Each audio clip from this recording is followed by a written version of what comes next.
Yo, what's up mga ka-ERP? Bagong buhay, bagong pag-asa. Bali ito pa nga pala ay papakita ko sa inyo na hindi lang kami or hindi lang ako nagde-demo.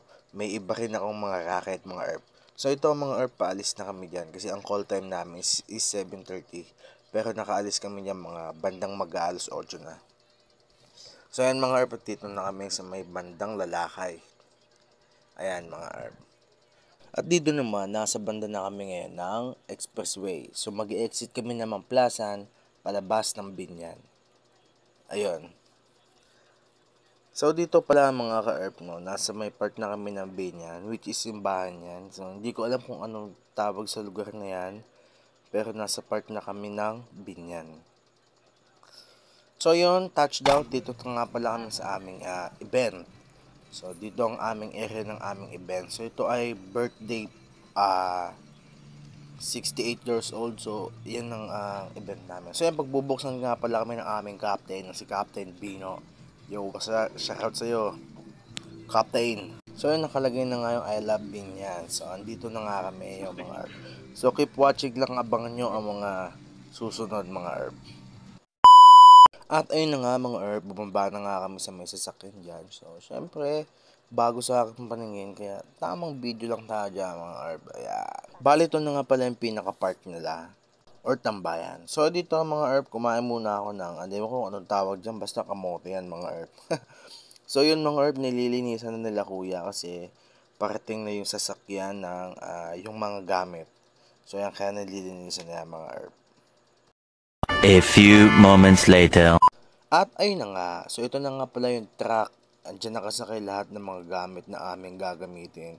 Yung mga round table, long table, mga upuan. So ayan, si Boss Lakas talaga ni Dino, Bossing. ang aming captain. Papakita ko ngayon sa inyo mga kung ano yung mga ginagamit namin dyan. Ayan, so round table. Tapos ito ang mga ERP, nakasetup na siya. So isinet up na namin yung mga round table, tapos meron na rin siyang pang ibabaw. So ito ang mga ERP. Ayan. So, nilagyan naman namin ngayon ng upuan, mga seat cover, tsaka ribbon yung upuan. So, yan mga ERP. 3, 2, 1. Oh, ayan na, di ba? Ang ganda na ngayon, ERP. So, yan. Dumadami na nga pala yung tao dyan. Pumunta na rin nga pala yung nagpa-event, yung nag-birthday. So, ayan. Ayan na yung pinaka-setup niya mga ERP. Diba maganda? Kung gusto nyo nga pala magpa-cater mga ERP, so tumatanggap kami kahit anong mga event pa yan. Let's go! Dito naman sa part na to mga ERP, tamang ayos na lang ako. Siyempre, kailangan decente tayo, tignan, di ba? Para pag nag-serve tayo ng pagkain sa mga customer, decente tayo dyan mga ERP. So, ayan, tamang tingin pa ako. Ayos na mga polo shirt, man. O, diba? Ayos buhok. Yeah.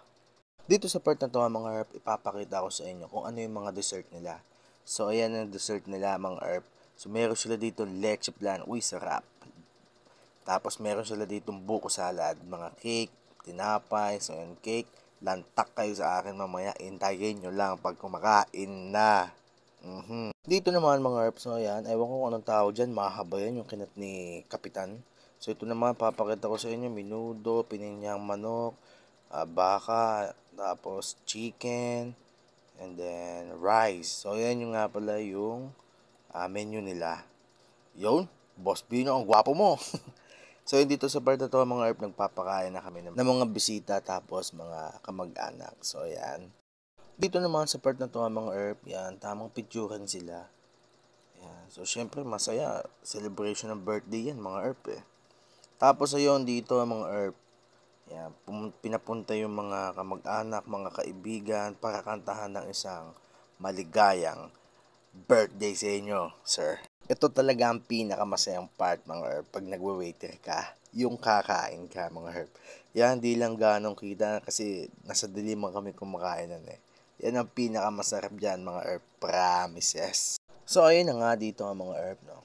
Pagkatapos ng kainan, yan, konting shot, dito, nag-aayos na kami ng mga gamit.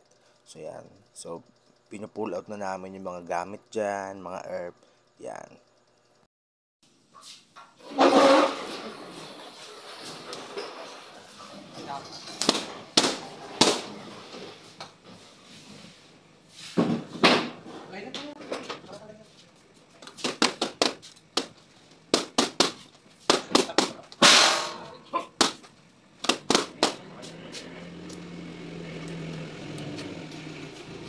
Tamang baklas na lang kami ngayon.